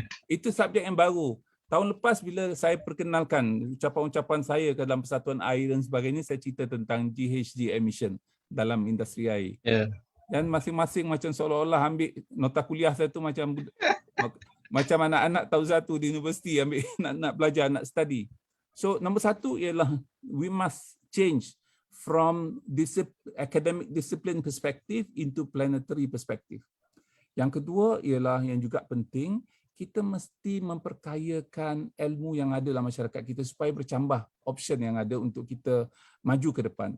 Yang ketiga, sependek-pendek ini ialah penghayatan. Bukan hanya pemerintah, ini sebab soalannya daripada Indonesia, Ibu ya, bukan hanya pemerintah yang bertanggungjawab, semua pihak bertanggungjawab. Pemerintah kadang-kadang mempunyai satu agenda yang muluk-muluk, tetapi masyarakat tidak respon, tidak ada keinginan untuk bersama dengan satu ideal yang sangat besar tersebut. Jadi kedua-dua pihak ada. Sebab itulah kita cuba apa saja aktiviti kita akan lihat dari segi perspektif kelestariannya, raya kelestariannya, sukan kelestariannya, apalagi Tan Sri Jamilah, vaksinasi COVID-19 dari segi aspek kelestariannya bagaimana. Begitu juga dengan lain-lain. Saya sekarang ini sesama kita lah ya. Macam mana kita nak buat perkahwinan lestari, keluarga lestari, perkahwinan tu kena lestari. Menarik tajuk tu. Menarik tajuk tu. Jadi kalau nak cari calon isteri, cari calon isteri yang boleh melestarikan kehidupan kita. Ya, contohnya, tanya berapa banyak jalan kaki. Kalau cari pemuda tu jangan cari pemuda yang takut kena cahaya matahari. Sebab tu dia tak nak bercucuk tanam, tak nak kutip sampah sambil riadah. Sebab apa? Sebab takut kena matahari.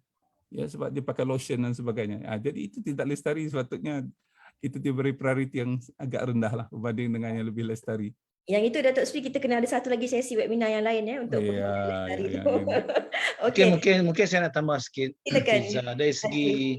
Dari segi pemberdayaan. Disebut tentang pemberdayaan. Pemberdayaan adalah makna pemerkasaan, resilience. Sistem resilience itu. Jadi saya rasa pada peringkat awal pembangunan negara kita, masa saya mula-mula kerja 1980s dulu ni, kita tidak fikir sangatlah tentang resilient ni, pemberdayaan ni. Kita hanya fikir tentang meningkatkan lingkupan, maknanya banyak mana kita boleh cover dari segi bekalan. Tapi sekarang we can't afford to do that. So we are actually moving into resilience and of course looking at the climate change and juga of course indirectly impacted apa yang akan impact kepada planet kita secara keseluruhannya. Jadi dalam amalan kita ada integrated water resources management, for example. Kita juga ada macam water safety plans. Semua ni bertujuan supaya kita berada dalam orang kata more resilience situation, mana kita memberikan perhatian kepada pemberdayaan sistem bekalan air. Jadi saya rasa ini adalah perkembangan yang tidaklah cabaran baru. Tak sama dulu dengan sekarang, dah berbeza. Jadi kita kena peka dan tadi Datuk Sri sebut tentang peranan kerajaan dan juga bukan kerajaan. Tapi saya nak tambahkan lagi bahawa sebenarnya peranan orang ramai, NGO akan menjadi jauh lebih penting daripada dulu lah. pernah menteri sebut kata sungai, for example, kita tak boleh jaga. Kalau kerajaan nak jaga, tak terjaga sungai ni. Sungai ni ada di mana-mana. Kita ni yang ada dalam viewing sekarang ni, kita mempunyai peranan untuk menjaga sungai kita, untuk menjaga alam sekitar kita, dan nasihat-nasihat diberikan tadi oleh pembicara yang lain itu adalah penting untuk kita ambil perhatian. Dan saya rasa yang penting sensitiviti kita tu. Ingat balik hadis yang saya sebut tadi, dalam mengenai wuduk pun ada sensitivitinya, ada benda yang kita nak kena perhati tu.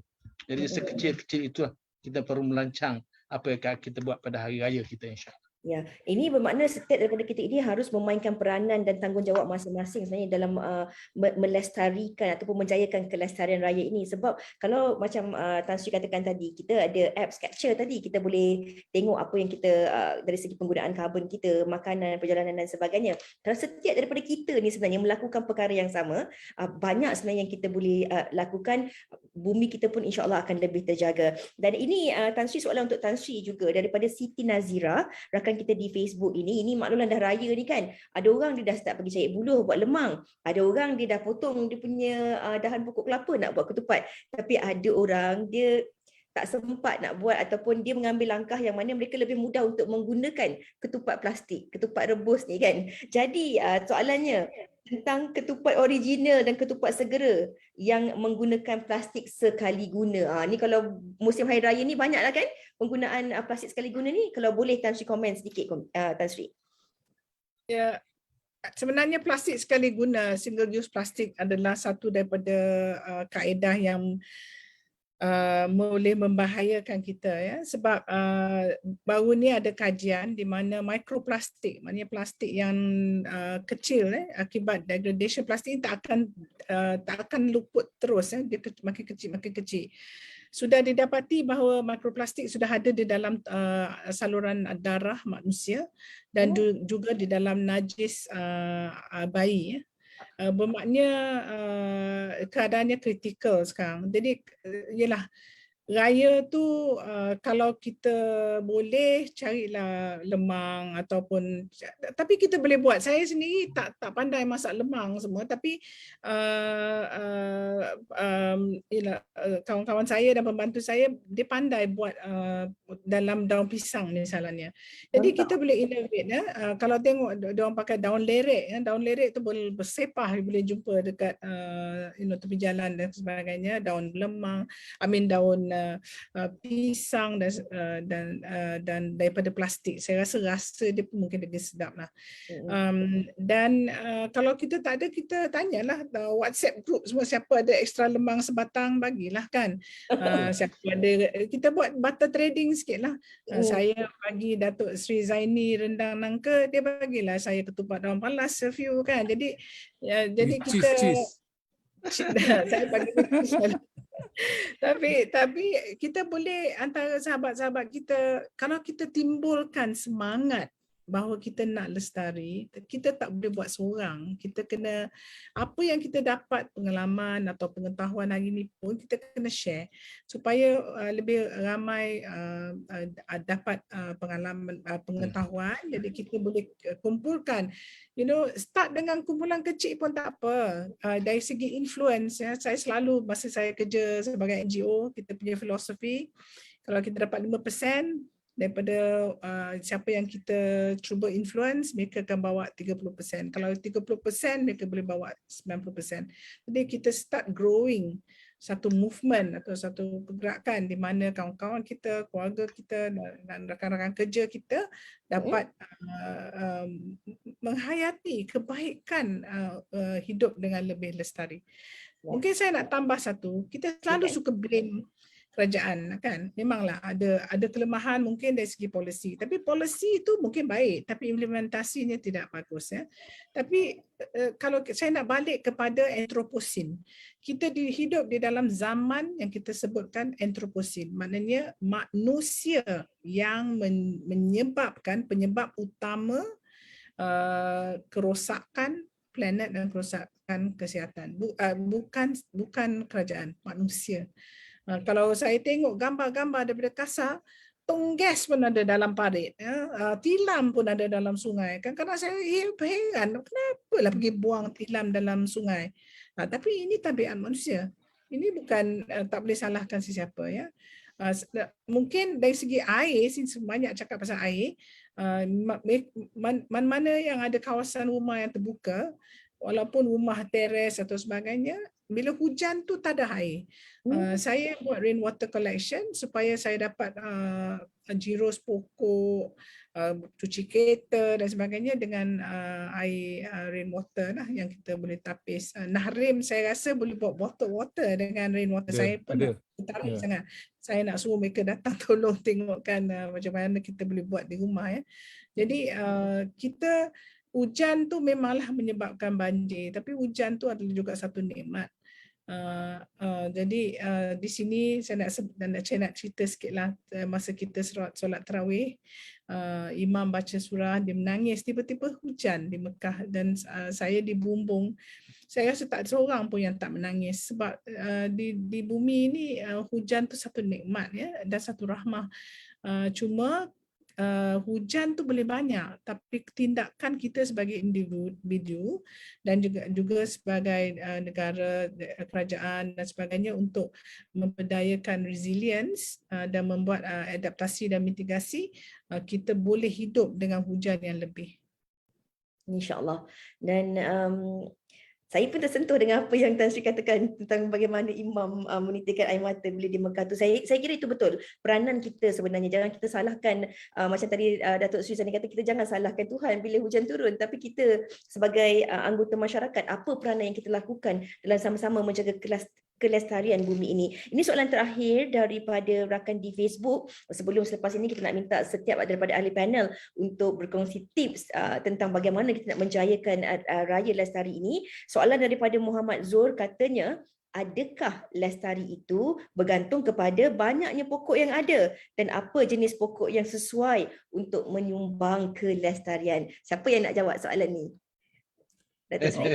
Okey, begini, kelestarian itu bukan bermakna tanam pokok. Kelestarian itu maknanya kita berbuat sesuatu supaya apa saja projek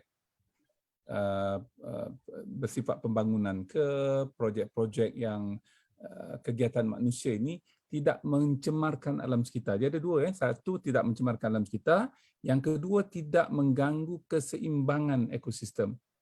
Dua ya. Satu, pencemaran alam sekitar nak kita kurangkan. Yang kedua, ekosistem itu. Jadi kalau ekosistem kita tu sudah mantap, jadi kalau ada gangguan-gangguan sedikit, dia tidak akan menjejaskan keseimbangan tersebut ataupun menjejaskan alam sekitar tersebut. Saya bagi contohlah, katalah seorang yang imuniti badannya itu sangat tinggi. Keliling ni kena COVID, dia okey je, relax. Ya. Ataupun dia berada di sekitar kawasan yang orang tengah selsema. Satu kelas kena selsema katalah di sekolah, tapi dia salah seorang yang tak kena selsema. Dan kalau kita tengok, tanya Dr. Tan Sri Jamilah lah, ini disebabkan oleh immunity dia tu tinggi. Dalam konteks alam sekitar, kita tak katalah immunity, kita kata keseimbangan. Dalam Al-Quran dia sebut mizan. Kalau kita baca surah Ar-Rahman, Allah sebut tentang mizan. Ya, ayat 6, 7, 8, 9, 10. Lebih kurang macam itulah ayatnya. Cerita tentang mizan. Dan tafsiran lama tentang mizan ni ialah balance. Balance ni dacing. Jadi biasa-biasanya kalau kitab-kitab lama atau tafsir lama, dia kata pastikan yang dacing ketika ditimbang seimbang. Jangan ada penipuan dari segi timbangan. Dari segi sains alam sekitar, bila kita sebut tentang mizan, sebab konteks ayat dan surah Ar-Rahman itu cerita tentang langit, bumi dan seumpamanya. Jadi itu dalam salah satu buku saya bersama dengan Datuk Profesor Zulkifli Muhammad Yusof, kita menyebut mizan yang disebutkan itu ialah keseimbangan. Keseimbangan ekosistem. Sebab itulah, kalaulah keseimbangan ekosistem kita tu mantap dan antara petunjuk kemantapan tersebut ialah banyaknya pokok lah. Ya, bukannya pelestarian alam sekitar tu tengok berapa bilang pokok. Keseimbangan alam sekitar itu biasanya lebih tinggi di kawasan-kawasan yang banyak pokok berbanding dengan kawasan-kawasan yang tak banyak pokok dalam konteks tropical environment di Malaysia ni. Sebab itulah kalau kawasan di peri-urban, di kawasan di rumah Tan Sri Jamilah tu dekat dengan hutan, ya, bersampiran dengan sempadan Pahang, itu lebih tinggi dari segi keseimbangan berbanding dengan kawasan rumah saya. Rumah saya ni kat Bangi, keliling ni semua dah jadi kawasan perbandaran.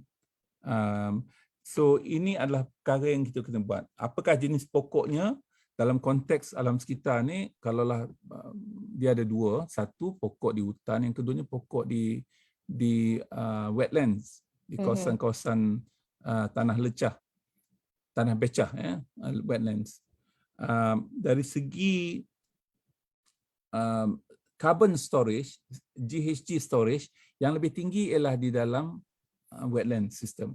6 kali ke 7 kali lebih tinggi berbanding dengan apa yang ada di dalam hutan. Sebab itulah sekarang ni ada gerakan di peringkat antarabangsa untuk menggiatkan usaha memulihkan kembali wetlands ataupun peatlands yang banyak di kawasan Sepang, di Sarawak banyak.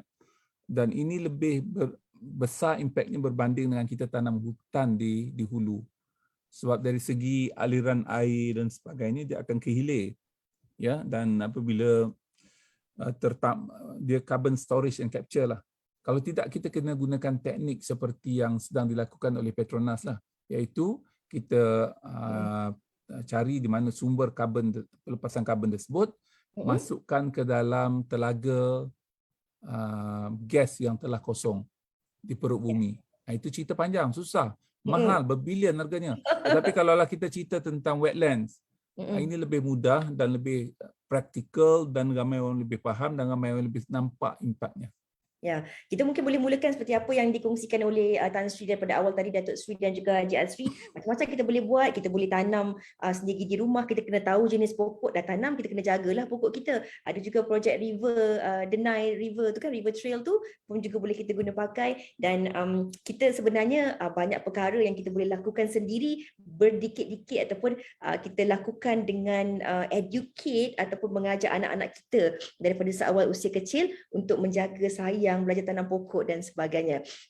Sedar tak sedar sebenarnya hampir 1.5 jam kita dalam sesi webinar ini, dan kita dah pun sampai hampir kepada sesi penutup kita. Jadi di penghujung perbincangan untuk sesi webinar kita dalam Raya Lestari ini, kalau boleh saya nak minta Haji Azri dah dahulu buat sedikit rumusan, ataupun kalau kita cakap tentang kalau air bahagian ataupun kepakarannya kan, kita ada banyak perkara yang kita boleh lakukan. Contohnya lah, sebagai seorang individu, apa antara sebenarnya persiapan dan juga persediaan yang kita boleh lakukan kat rumah ni supaya kita boleh bersedia. Yang kadang-kadang ni air memang tak ada. Tadi Tan Sri kata kat rumah Tan Sri memang ada tadah air hujan. Nahrim ada buat air suling. Saya dah rasa air tu di Karnival Keluarga Malaysia hari tu.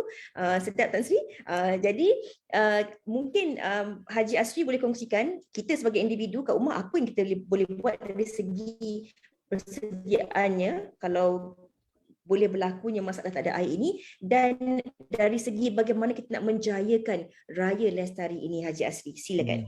Okay, terima kasih Fiza. Saya rasa ini peluang terakhirlah untuk saya berkongsi dengan tuan-tuan dan puan-puan di sini. Jadi saya rasa ada beberapa perkara yang saya nak komen dahulu sebelum saya jawab soalan Fiza tu, mengenai dengan amalan untuk bercucuk tanam ataupun tanam pokok sebagainya lah. Nak sambung sedikit saja.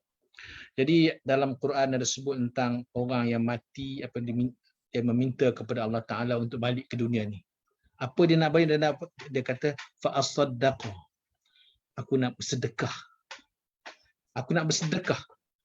Sebab bagi dia sedekah ni ada satu benda yang sangat besar. Dan bulan Ramadan ni memang bulan kita banyak bersedekah. Tapi kita akan terus bersedekah selepas ini. Hari Raya pun kita akan bersedekah. Tadi Fiza sebut tentang nak bersedekah pokok. Maknanya ini adalah langkah-langkah yang baik. Jadi antara perkara yang kita kadang-kadang kita kata kita orang susah, contohnya kita ni orang kampung. Jadi kita tak ada benda yang kita boleh sedekah. Kita tak ada yang lebih. Tapi kalau kita boleh contohnya bercucuk tanam, ada kawasan kita boleh tanam pokok, dan pokok tu besar dengan izin Allah, boleh memanfaatkan oleh kita boleh bersedekah juga. Kalau orang cerita tentang carbon, pokok tu sendiri adalah memberikan sedekah, zikir dan sebagainya. Jadi ini adalah benda yang kadang-kadang kita tak tengok peranan yang kita boleh mainkan dalam masa kita yang singkat ini di dunia ni, bagaimana kita memanfaatkan sepenuhnya alam dan juga kudrat yang kita ada ini. Dan saya rasa menjadikan amalan untuk kita bercucuk tanam pokok dengan tujuan untuk bersedekah ini adalah satu daripadanya. Jadi coming back to soalan Fiza tadi tentang macam mana kita nak berhadapan apabila tak ada air. Jadi of course yang pertama sekali berjimat lah. Berjimat. Kalau di negara lain, saya pernah tengok masa saya dulu ada krisis di Selangor tahun 1998 dulu saya kaji krisis yang berlaku di Seattle, USA 1997 ataupun 1995 begitu. Mereka ada beberapa stage. Dia panggil voluntary, mandatory dan sebagainya. Kita belum pernah sampai tahap tu. Kita selalu krisis terus. Jadi sebenarnya kita kena ada conservation dan juga mandatory regulation. Di Malaysia kita belum buat lagi lah. Mana kita tak buat, mana dia kalau tak ada air tahap ni kita akan benarkan bekalan hanya untuk sekian. Sebab kita ni berasa air banyak kan. Okey, saya tahu masa saya tak banyak. Okey, tak apa, saya nak simpulkan saja. Mana kita kena berjimat, menggunakan air dengan berhemah. Sentiasa ingat dalam diri kita bahawa kita ada tanggungjawab bila buka pipe tu, bukannya buka tanpa kita sedar bahawa kita ada hukumnya, wajib ke sunat ke macam soalan tadilah. Ada hukuman dia, ada law dia, ada implikasi dia untuk jangka masa yang panjang. Baik untuk dunia kita ataupun untuk akhirat, dia ada implikasi dia. Jadi kita nak berhemah sentiasa dan of course yang tak ada simpanan tu kena dalam as engineer also kita kena design for storage. Dalam UTG span pun memang menghendaki storage. Jadi perkara-perkara tu kita kena patuhi sepenuhnya supaya kita bersedia untuk the worst. Terima kasih Fiza, sorry I know you are rushing for time. Itulah Tuan Haji, itu yang orang kata kena sediakan payung sebelum hujan ya. Jangan tiba-tiba dia tak ada air kita marah. Ya, betul. Ini tanggungjawab kita sendiri. Baiklah Tan Sri dan juga Datuk Sri, secara ringkasnya bagaimana untuk kita menjayakan Raya Lestari ini, kita mulakan dengan Tan Sri, silakan. Saya rasa kita boleh cuba dalam rumah kita sendiri dan juga influence keluarga dan kawan-kawan kita seperti session-session begini. Saya rasa lebih banyak lagi fokus on kelestarian dan kesihatan planet patut dibuat oleh media, sangat penting. Saya amat tertarik dengan apa yang disebutkan tadi oleh Tuan Haji. Saya rasa KASA ada wakaf air. Jadi saya rasa sekarang kalau kita nak bagi present kan, cuba kita beri wakaf.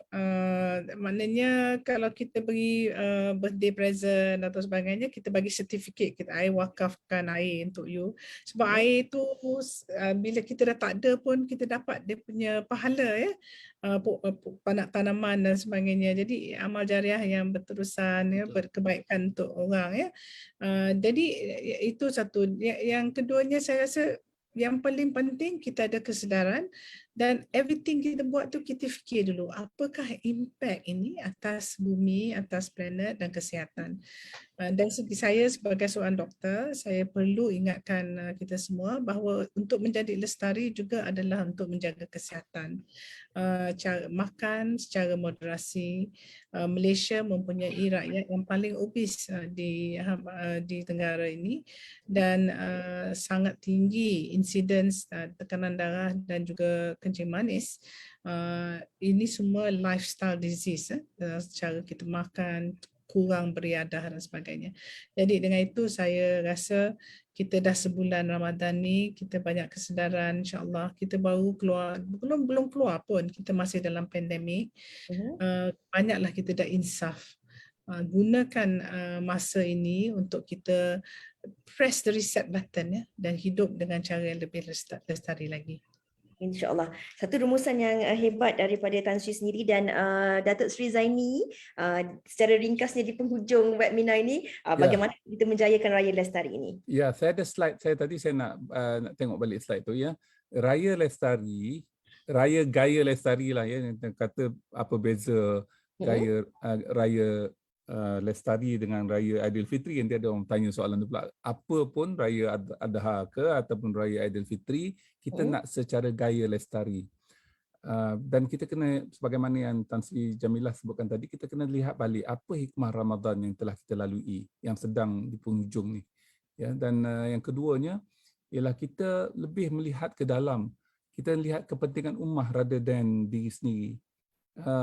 Banyak orang kata saya guna air, saya yang bayar. Ya. Itu melihat, itu tidak bersifat zuhud.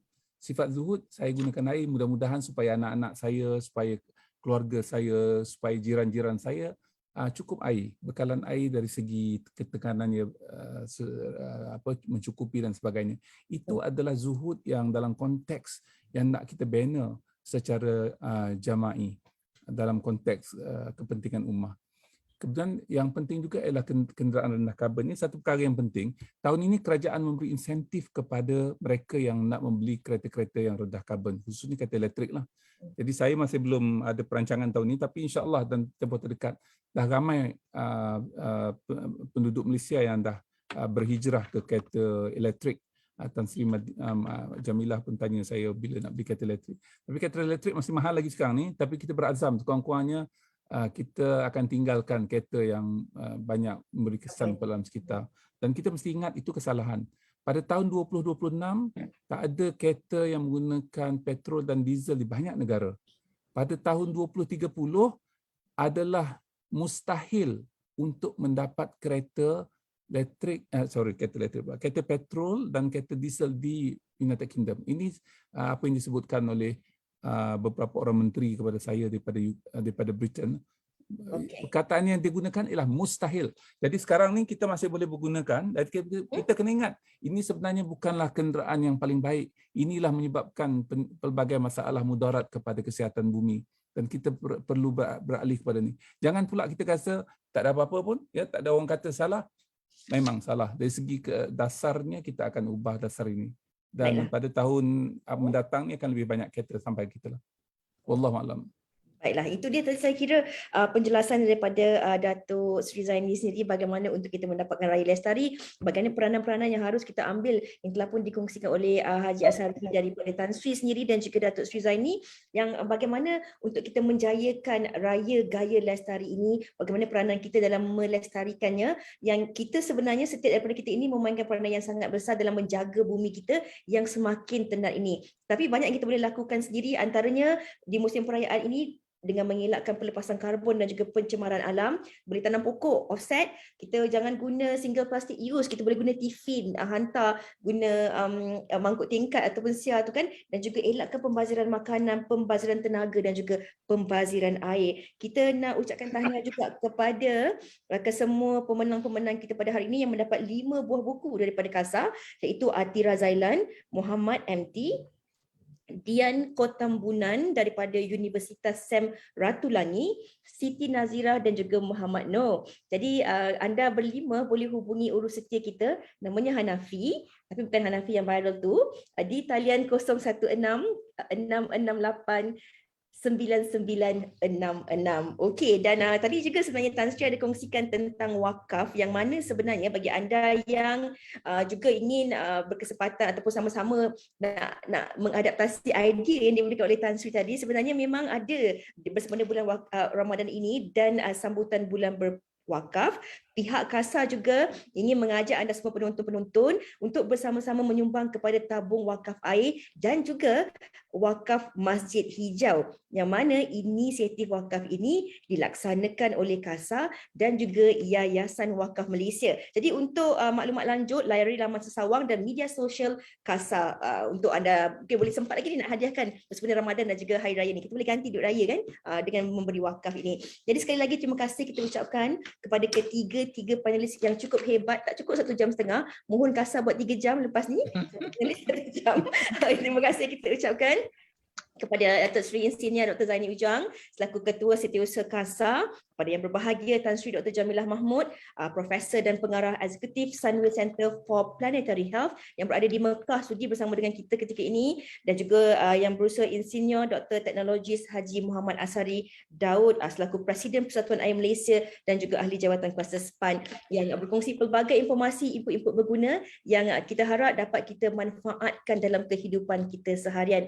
Dan saya juga sebagai moderator hari ini nak ucapkan terima kasih kerana banyak input-input baru yang saya perolehi hari ini, dan insya-Allah akan saya kongsikan pada sahabat-sahabat, rakan-rakan dan anda penonton. Jangan lupa untuk terus kongsikan manfaat-manfaat dan juga maklumat-maklumat berguna ini bersama dengan ahli keluarga anda, rakan-rakan anda dan sahabat-sahabat anda di Facebook ini. Insya-Allah di kesempatan yang lain panjang umur kita akan berjumpa lagi. Andai kata ada salah silap, terkasar bahasa ataupun mungkin ada salah gelaran saya kongsikan tadi, minta maaf dipinta. Selamat Hari Raya, maaf zahir dan batin.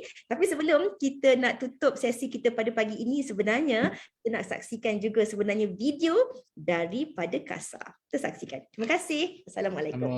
Assalamualaikum warahmatullahi wabarakatuh. Selamat Hari Raya. Selamat Hari Raya.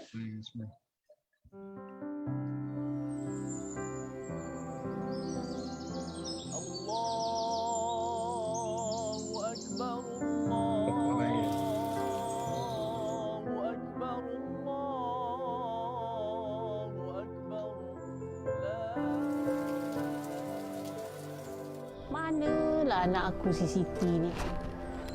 Kata nak balik, tak balik-balik pun. Kata nak bawa kuih raya.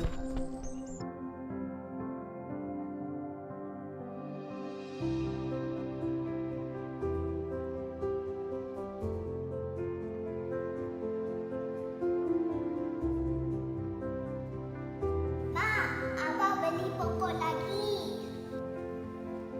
Mak kau tu orang lain nak perabot raya baru, tapi dia sibuk pula pokok baru. Pokok raya katanya bagi sejuk rumah.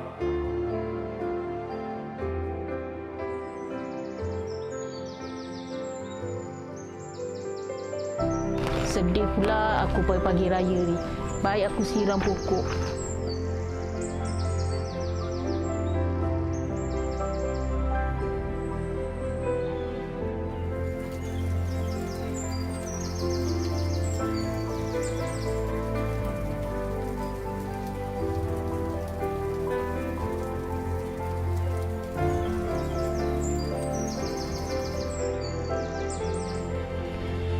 Mak, sorry lah orang lambat. Mak ingat kau tak sampai Siti.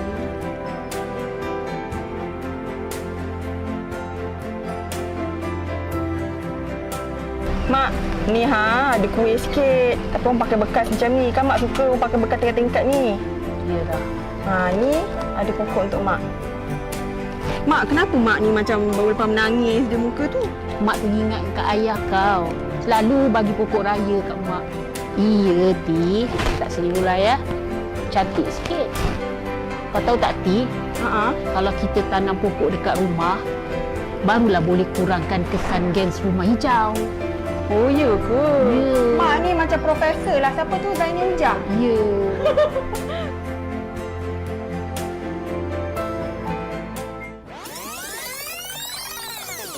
Kalau tanam pokok banyak dekat rumah, barulah udara lebih baik. Tak panas. Jangan lupa, nak raya, letak dalam bekas makanan, bukan dalam plastik. Ti, main makan rendang